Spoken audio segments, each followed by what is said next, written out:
Hello साथियों, कैसे हो आप सभी। मैं हरवेंद्र एक बार फिर से आप सभी साथियों का अपने परिवार हर क्लासेस 24 में आपका स्वागत करता हूं। आज बात करेंगे यूपीएसआई के यानी संविधान के बहुत ही महत्वपूर्ण प्रश्नों की, जो लगातार वीडियो करा रहे हैं उसी में ये अगली वीडियो है। और यदि आपने पिछली वीडियो नहीं देखी है तो इस वीडियो के डिस्क्रिप्शन में प्लेलिस्ट का लिंक दिया गया है, तो वहाँ पर आप यानी पिछली वीडियो भी ज़रूर देख लें। और यदि आपने अभी तक अपने इस YouTube चैनल को सब्सक्राइब नहीं किया है तो कृपया सब्सक्राइब जरूर कर लें, क्योंकि यदि आप सब्सक्राइब कर लेंगे तो इसी तरह के महत्वपूर्ण यानी प्रश्नों की लगातार वीडियो आपको मिलती रहेंगी, इसलिए सब्सक्राइब जरूर कर लें।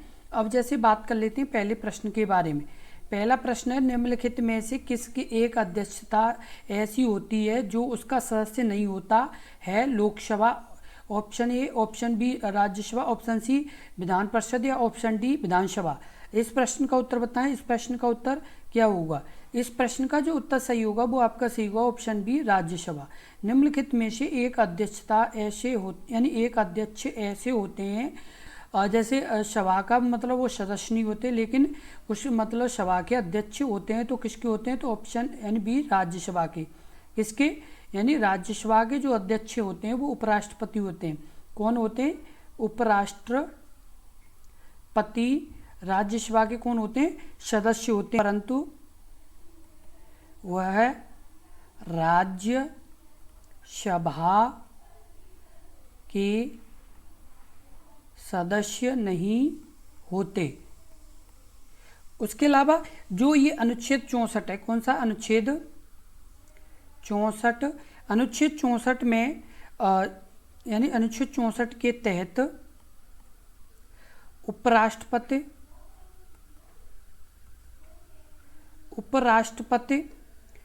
राज्यसभा का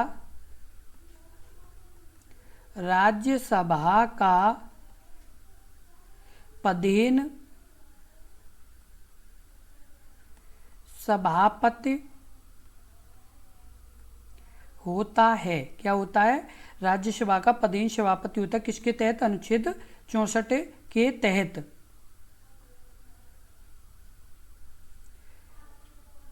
अगला प्रश्न है प्रश्न नंबर 2। भारत का उपराष्ट्रपति निर्वाचित होने पर यानी होने का पात्र तभी होगा जब वह ऑप्शन ए भारत का नागरिक हो, या ऑप्शन बी 35 वर्ष की आयु पूरी कर चुका हो, या ऑप्शन सी राज्यसभा का सदस्य निर्वाचित होने के लिए अहर्य हो, या ऑप्शन डी उक्त सभी शर्तें। इस प्रश्न का उत्तर बताएं। इस प्रश्न का उत्तर क्या होगा? इस प्रश्न का उत्तर बताएं। इस प्रश्न का उत्तर क्या होगा? जो उत्तर सही होगा वो आपका सही होगा ऑप्शन डी, यानी उपयुक्त सभी। यानी जो भारत के उपराष्ट्रपति के पात्र वही व्यक्ति होगा जो भारत का यानी नागरिक हो, 35 वर्ष की आयु पूरी कर चुका हो, तथा वह राज्यसभा के सदस्य निर्वाचित होने की यानी अर्हता रखते हो। और ये क्या है? इस प्रश्न यानी इस प्रश्न का उत्तर जो सही होगा वो आपका सही होगा ऑप्शन डी सही होगा। और जो भारतीय संविधान का अनुच्छेद कौन सा है? तो अनुच्छेद 66। अनुच्छेद 66 में वर्णित है, किसमें वर्णित है? अनुच्छेद 66 में वर्णित है कि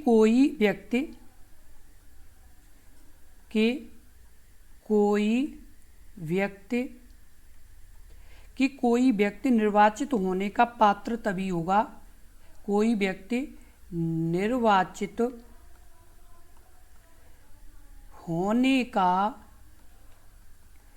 पात्र तभी होगा जब वह यानी 35 वर्ष की आयु पूरी कर चुका हो तथा भारत का नागरिक हो। उसके अलावा यानी राज्यसभा के सदस्य निर्वाचित होने की योग्यता रखता हो। कौन से अनुच्छेद में बताया गया? तो अनुच्छेद 66 में बताया गया। किसमें बताया गया है? अनुच्छेद 66 में बताया गया है। अगला प्रश्न है प्रश्न नंबर 3। उपराष्ट्रपति को पद की शपथ कौन दिलवाता है? ऑप्शन ए भारत की, ऑप्शन बी लोकसभा अध्यक्ष, ऑप्शन सी मुख्य चुनाव आयुक्त, या ऑप्शन डी भारत के मुख्य न्यायाधीश। इस प्रश्न का उत्तर बताएं। इस प्रश्न का उत्तर क्या होगा? इस प्रश्न का जो उत्तर सही होगा वो आपका सही होगा ऑप्शन ए भारत के यानी राष्ट्रपति। उपराष्ट्रपति के पद की शपथ कौन दिलवाता है? तो इस प्रश्न का जो उत्तर सही होगा वो होगा आपका भारत के यानी राष्ट्रपति उपराष्ट्रपति को शपथ दिलवाते हैं।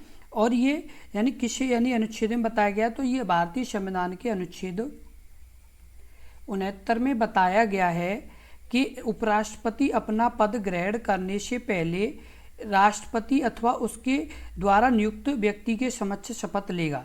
किसके? यानी या तो राष्ट्रपति हों या उनके द्वारा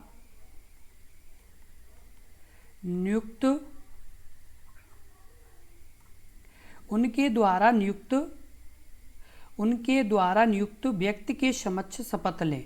क्या? उनके द्वारा नियुक्त व्यक्ति के समक्ष शपथ लें। ये किस में बताया गया है? तो ये अनुच्छेद 69 में भारतीय संविधान के में बताया गया है। अगला प्रश्न है प्रश्न नंबर 4। उपराष्ट्रपति को हटाने का प्रस्ताव कहाँ पेश किया जा सकता है? ऑप्शन ए केवल लोकसभा में, ऑप्शन बी या तो लोकसभा या राज्यसभा में, या केवल राज्यसभा में, या ऑप्शन डी आपका संसद की संयुक्त बैठक में। इस प्रश्न का उत्तर बताएं। इस प्रश्न का उत्तर क्या होगा? प्रश्न का जो उत्तर सही होगा वो आपका सही होगा ऑप्शन सी, केवल राज्यसभा में। उपराष्ट्रपति को हटाने का प्रस्ताव कहाँ पेश किया जा सकता है? तो केवल राज्यसभा में पेश किया जा सकता है। कहाँ पर? केवल राज्यसभा में पेश किया जा सकता है।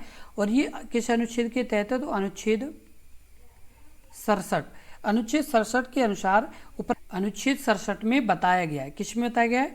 कि अनुच्छेद 67 के अनुसार उपराष्ट्रपति को हटाने का प्रस्ताव केवल कहाँ पर पेश किया जा सकता है? तो राज्यसभा में पेश किया जा सकता है।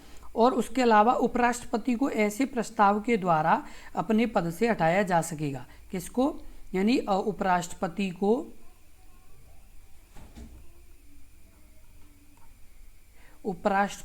को ऐसे प्रस्ताव के द्वारा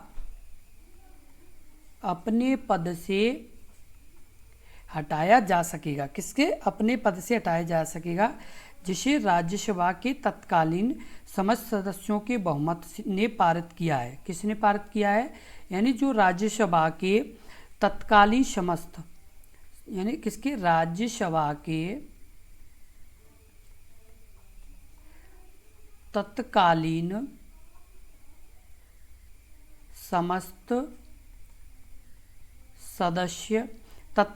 समस्त सदस्य के द्वारा, यानी बहुमत द्वारा पारित हुआ है। किसके द्वारा? के बहुमत द्वारा क्या हुआ है? पारित हुआ है। उसके अलावा यानी लोकसभा उससे सहमत है। क्या है? यानी उससे क्या है? यानी राज्यसभा क्या है? सहमत है। क्या? राज्यसभा क्या है? सहमत है।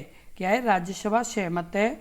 और उसके अलावा आपको बता दें कि ये एक क्या है? बहुत ही महत्वपूर्ण यानी आपका प्रश्न बन सकता है कि आपका जो अनुच्छेद यानी कौन सा है जिसमें उपराष्ट्रपति को हटाने की प्रक्रिया के बारे में बताया गया है। तो आपको इसका आंसर लगाना अनुच्छेद 67 में।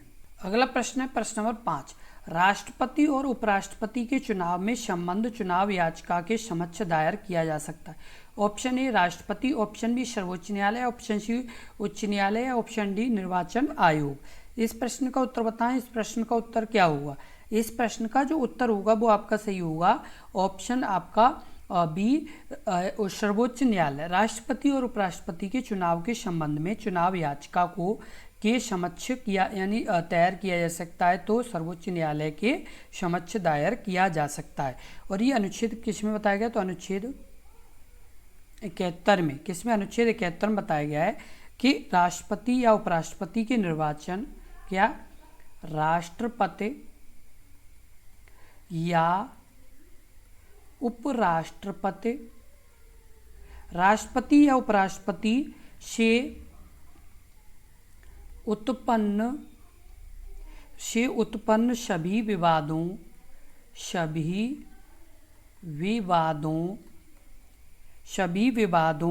की जांच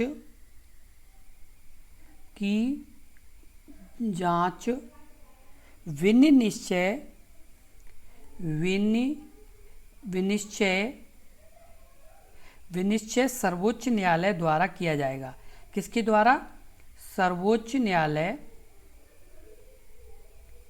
न्यायालय द्वारा किया जाएगा। किस अनुच्छेद में बताया गया? तो अनुच्छेद 71 में बताया गया। किस में बताया गया? अनुच्छेद 71 में बताया गया कि राष्ट्रपति या उपराष्ट्रपति के निर्वाचन, किसमें के निर्वाचन में सभी उत्पन्न विवादों की जांच का यानी विनिश्चय सर्वोच्च न्यायालय द्वारा किया जाएगा। अगला प्रश्न है प्रश्न नंबर 6। भारतीय संविधान के किस अनुच्छेद में उल्लिखित है कि राष्ट्रपति को सहायता एवं सुझाव देने के लिए मंत्रिपरिषद होगी जिसके शीर्षक पर प्रधानमंत्री होंगे? ऑप्शन ए अनुच्छेद 74, ऑप्शन बी अनुच्छेद 99, ऑप्शन सी अनुच्छेद 64 या ऑप्शन डी अनुच्छेद 80। इस प्रश्न का उत्तर बताएं। इस प्रश्न का उत्तर क्या होगा? इस प्रश्न का उत्तर क्या होगा? तो इस प्रश्न का जो उत्तर सही होगा वो आपका सही होगा ऑप्शन ए अनुच्छेद 74। भारतीय संविधान के किस अनुच्छेद में उल्लिखित है कि राष्ट्रपति को सहायता एवं सुझाव देने के लिए एक मंत्रिपरिषद होगी जिसके शीर्षक पर प्रधानमंत्री होंगे? तो इस प्रश्न का उत्तर सही होगा अनुच्छेद 74। किसमें? यानी अनुच्छेद 74 के द्वारा यानी क्या होगा? यानी मंत्रिपरिषद होगी और जिसके शीर्षक पर कौन होंगे? तो प्रधानमंत्री होंगे। अगला प्रश्न है प्रश्न नंबर 7। भारतीय संविधान में निम्नलिखित में से कौन से अनुच्छेद केंद्र सरकार को संसदीय स्वरूप से संबंधित है? इस प्रश्न का उत्तर बताएं। इस प्रश्न का उत्तर क्या होगा? इस प्रश्न का ऑप्शन ए अनुच्छेद 74 और 75, ऑप्शन बी अनुच्छेद 165 और 166, ऑप्शन सी 76, 77 या ऑप्शन डी 163 और 164। इस प्रश्न का उत्तर बताएं। इस प्रश्न का उत्तर क्या होगा? इस प्रश्न का जो उत्तर सही होगा वो आपका सही होगा ऑप्शन ए अनुच्छेद 74 और 75। भारतीय संविधान में निम्नलिखित में से कौन से अनुच्छेद केंद्र में सरकार के संसदीय स्वरूप से संबंधित हैं? तो इस प्रश्न का जो उत्तर सही होगा वो आपका सही होगा। कौन सा सही होगा? तो आपका प्रश्न का उत्तर सही होगा ऑप्शन ए 74 और 75। 74 और 75 में संसदीय सरकार के स्वरूप से संबंधित हैं और अनुच्छेद 74 में राष्ट्रपति को सहायता और सलाह देने के लिए क्या होगी? मंत्रिपरिषद की व्यवस्था होगी। 74 में क्या बताया गया है कि राष्ट्रपति को सलाह देने के लिए, किसको? राष्ट्रपति को सलाह देने के लिए क्या होगी? मंत्रिपरिषद होगी। क्या होगी? मंत्रिपरिषद होगी। उसके अलावा आगे यानी बताया गया इसमें कि जैसे अनुच्छेद आपका 75 है तो 75 में क्या है? तो 75 में आपको बता दें तो 75 में आपका है मंत्रियों के बारे में अन्य उपबंधों की व्यवस्था। क्या? मंत्रियों के बारे में अन्य उपबंधों की व्यवस्था क्या होगी? यानी मंत्रियों के बारे में अन्य उपबंधों की क्या होगी? व्यवस्था होगी। और आपका अनुच्छेद कौन सा अनुच्छेद आपका है? तो वो अनुच्छेद आपका 75 का 3 में क्या बताया गया वो भी आपको बता दें, ये भी बहुत ही महत्वपूर्ण है। तो अनुच्छेद 75 के 3 में बताया गया मंत्रिपरिषद लोकसभा के, किसके? मंत्रिपरिषद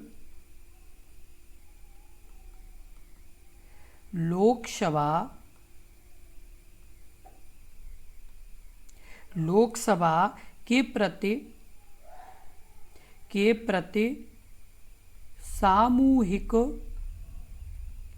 प्रति सामूहिक रूप से उत्तरदायी होंगे। क्या होंगे? सामूहिक रूप से उत्तरदायी होंगे। तो किस अनुच्छेद में बताया गया? तो अनुच्छेद 75 के 3 में बताया गया है।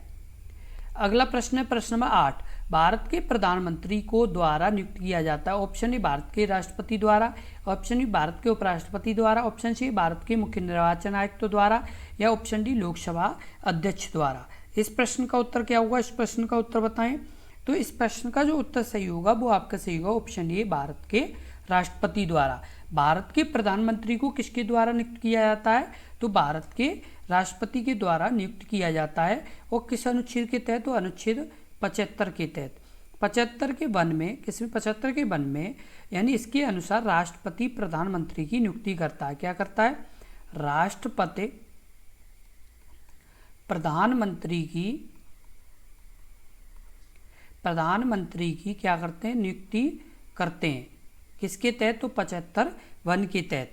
उसके अलावा तथा अन्य मंत्रियों की नियुक्ति राष्ट्रपति प्रधानमंत्री की सलाह पर करता है। किसकी सलाह पर?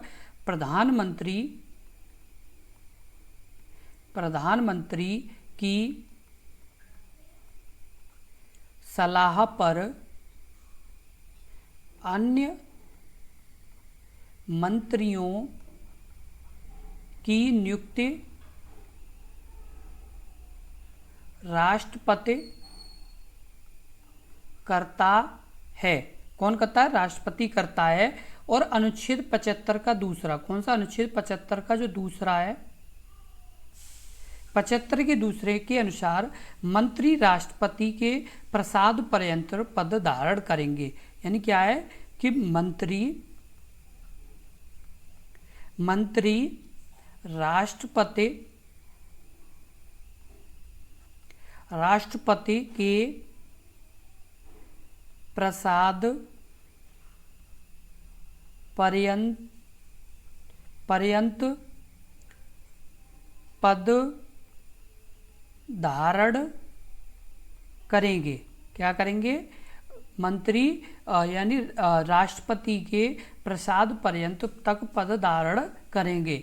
तो ये किस में बताया गया? तो ये अनुच्छेद 75 के दूसरे में बताया गया है। अगला प्रश्न है प्रश्न नंबर 9। भारत में सरकारी संसदीय प्रणाली इसलिए है क्योंकि लोकसभा को जनता द्वारा सीधे चुना जाता है, या ऑप्शन बी राज्यसभा को विधानसभा के सदस्यों द्वारा सीधे चुना जाता है, या ऑप्शन सी मंत्रिमंडल का लोकसभा के प्रति सामूहिक रूप से उत्तरदायित्व है, या ऑप्शन डी राष्ट्रपति की सर्वोच्चता। इस प्रश्न का उत्तर बताएं। इस प्रश्न का उत्तर क्या होगा? इस प्रश्न का उत्तर बताएं। इस प्रश्न का उत्तर क्या होगा? इस प्रश्न ये लोकसभा को जनता द्वारा सीधे चुना जाता है। किसके द्वारा? भारत में सरकार की संसदीय प्रणाली है इसलिए है क्योंकि लोकसभा को किसके द्वारा चुना जाता है? तो सीधे जनता के द्वारा चुना जाता है। और ये आपको बता दें कि ये आपका जो 75 का तीसरा है, कौन सा अनुच्छेद? 75 का जो तीसरा है उसमें स्पष्ट बताया गया है कि मंत्रिपरिषद, क्या? मंत्रिपरिषद सामूहिक रूप से, किससे? सामूहिक रूप से लोकसभा के प्रति उत्तरदायी होगी। सामूहिक रूप से लोकसभा के प्रति उत्तरदायी होगी। क्या होगी? सामूहिक रूप से लोकसभा के प्रति उत्तरदायी होगी। और लोकसभा के सदस्यों को जनता द्वारा सीधे चुना जाता है। किसके द्वारा चुना जाता है? यानी जनता के द्वारा चुना जाता है। और संसदीय शासन व्यवस्था में संसद विधि निर्माण की सर्वोच्च संस्था है। क्या है? यानी जो संसदीय शासन है, क्या है? संसदीय शासन में यानी जो संसदीय शासन व्यवस्था में, किसमें? संसदीय शासन व्यवस्था में संसद विधि निर्माण की सर्वोच्च संस्था होगी। संसद विधि निर्माण की क्या होगी? सर्वोच्च संस्था होगी। ये किस में बताया गया है? तो ये आपका बताया गया है आपके अनुच्छेद 75 के तीसरे में कि मंत्रिपरिषद सामूहिक रूप से लोकसभा के प्रति उत्तरदायी होगा और जो लोकसभा है वो सीधे जनता के द्वारा चुनी जाती है। अगला प्रश्न है प्रश्न नंबर 10। प्रधानमंत्री और उनके मंत्रिपरिषद को गोपनीयता की शपथ कौन दिलाता है? ऑप्शन ए भारत के मुख्य न्यायाधीश, ऑप्शन बी भारत के राष्ट्रपति, ऑप्शन सी लोकसभा अध्यक्ष, या ऑप्शन डी राज्यसभा के सभापति। इस प्रश्न का उत्तर बताएं। इस प्रश्न का उत्तर क्या होगा? इस प्रश्न का उत्तर क्या होगा? इस प्रश्न का उत्तर कमेंट बॉक्स में लिखें। इस प्रश्न का उत्तर क्या होगा? तो इस प्रश्न का जो उत्तर सही होगा वो आपका सही होगा ऑप्शन बी भारत के राष्ट्रपति। प्रधानमंत्री और उनके मंत्रिपरिषद को गोपनीयता की शपथ कौन दिलाता है? तो भारत के राष्ट्रपति दिलाते हैं। कौन दिलाते हैं? भारत के राष्ट्रपति दिलाते हैं। और ये किस में बताया गया है? तो ये अनुच्छेद 75 के यानी पार्ट 4 में, किसमें? यानी अनुच्छेद 75 के 4 में ये बताया गया है कि भारत के राष्ट्रपति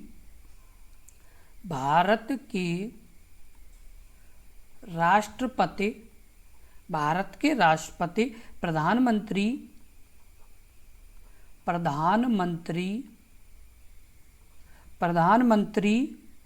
तथा मंत्री को गोपनीयता की शपथ दिलाता है। ये कौन सा अनुच्छेद? अनुच्छेद 75 का चौथा। कौन सा? 75 के चौथे में बताया गया है कि भारत के राष्ट्रपति प्रधानमंत्री को और तथा मंत्रिपरिषद को गोपनीयता की शपथ दिलाते हैं। इसी तरह के बहुत ही महत्वपूर्ण प्रश्नों की लगातार वीडियो देखने के लिए अपने इस YouTube चैनल को जरूर सब्सक्राइब कर लें, क्योंकि यदि आप सब्सक्राइब कर लेंगे तो इसी तरह के महत्वपूर्ण प्रश्नों की लगातार आपको वीडियो मिलती रहेंगी, जो आपकी UPSI एग्जाम के लिए बहुत ही इम्पोर्टेंट है। और आपको बता दें कि इसी तरह के आपके UPSI एग्जाम में प्रश्न पूछे जाएंगे, तो आप इन प्रश्नों को बहुत ही अच्छे से देखें और लगातार देखें, क्योंकि ये प्रश्न इस तरीके के कि इस तरह के ही प्रश्न आपके एग्जाम में आएंगे। इनसे हटकर कोई प्रश्न नहीं आएगा। केवल ये है कि उसकी भाषा चेंज हो सकती है। यदि आपका अनुच्छेद 75 में स्पष्ट संविधान में बताया गया है कि भारत के राष्ट्रपति यानी प्रधानमंत्री और यानी मंत्रिपरिषद को गोपनीयता की शपथ दिलाते हैं, तो वो आपका कैसे भी पूछा जाए रहेगा सेम ही। बस इतना हो सकता है कि आपका यानी इस तरह से भी प्रश्न बन सकता है कि अनुच्छेद 75 के 4 में क्या बताया गया है या किसका वर्णन किया गया है, या आपका ये हो सकता है कि भारत के राष्ट्रपति यानी प्रधानमंत्री को शपथ दिलाते हैं या नहीं दिलाते हैं, या ये हो सकता है कि प्रधानमंत्री को कौन शपथ दिलाता है। यानी अलग अलग तरीके से यानी आपके प्रश्न बन सकते हैं। तो हैं वही सेम, बस क्या है कि उनकी भाषा और तरीका चेंज है, प्रश्न वही रहेगा। यदि आपके यानी भाग 1 में आपका यानी वर्णन संघ का है तो है, यदि आपके भाग 2 में यदि नागरिकता से संबंधी है तो है। ये क्या है? भाग 3 में मौलिक अधिकार आपके हैं तो हैं। क्या है कि बस वो है आपकी जो लैंग्वेज है वो चेंज हो सकती है, घुमा फिरा के क्वेश्चन वही बनते हैं। बस इतना है कि आपकी वो भाषा समझ में आ जाए तो आप कर पाते हैं, अन्यथा यदि ना समझ में आए तो वही कठिन आपको लगने लगता है। बस इतना ही फर्क। और वही जो घुमा के या सब तरह से जो आपसे प्रश्न पूछे जाते हैं वही हम समझाने की कोशिश करते हैं।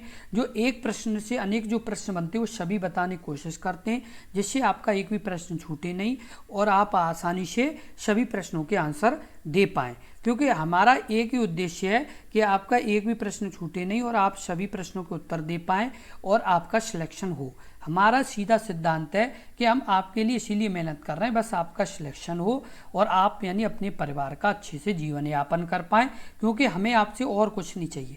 बस आप लगातार अपने इस यानी परिवार से जुड़े रहिए और आप भी मेहनत करिए और हम आपके साथ साथ लगातार मेहनत करते रहेंगे। क्योंकि यदि आपका सिलेक्शन होगा तो कम से कम एक परिवार को खुशी तो मिलेगी, क्योंकि एक परिवार को यदि खुशी मिलेगी तो वो जो यानी आशीर्वाद देंगे वही हमारे लिए सब कुछ है। यदि आपके माता पिता को यदि खुशी मिलेगी तो वो ये कहेंगे हाँ, आपको जिसने भी अच्छे से पढ़ाया, जिसने भी आपके प्रति मेहनत की, उनको यानी आगे तरक्की मिले, आगे यानी और वो बढ़े। क्योंकि माता पिता केवल आशीर्वाद दे सकते हैं, किसी भी अभ्यर्थी के हों, किसी हमारे हों, किसी के हों, सभी यही एक बात बोलते हैं, यानी कोई भी यदि अच्छा काम करता है तो उसे वो केवल आशीर्वाद दे सकते हैं कि हाँ आप यानी और अच्छे से मेहनत करो और आगे बढ़ो। तो ये सभी चीज़ें हमारे लिए सब कुछ हैं, हमें और कुछ नहीं चाहिए। बस आप मेहनत करते रहिए और अपना सिलेक्शन लीजिए और इस वीडियो को ज़्यादा से ज़्यादा शेयर कीजिए, क्योंकि यदि आप शेयर करेंगे तो और भी अभ्यर्थी अपने इस परिवार से जुड़ेंगे, तो उससे आपको एक कंपटीशन लेवल का पता चलेगा। क्योंकि कंपटीशन जब भी पता चलती है जब बहुत से अभ्यर्थी हों। अब जैसे अपने परिवार से पहले से अभ्यर्थी काफ़ी जुड़े हुए हैं और धीमे धीमे और लगातार जुड़ रहे हैं, और आप भी शेयर करेंगे तो और भी जुड़ेंगे, तो उससे क्या है तो एक कंपटीशन है वो पता चलेगी। क्योंकि कंपटीशन जब भी पता चलती है जब बहुत अभ्यर्थी हों और उनके बीच में हम इस तरह के प्रश्न कर रहे हों, तभी इसमें यानी बारे में पता चलता है कि हमारी किस लेवल की तैयारी है। इसलिए वीडियो को जरूर शेयर करें। धन्यवाद।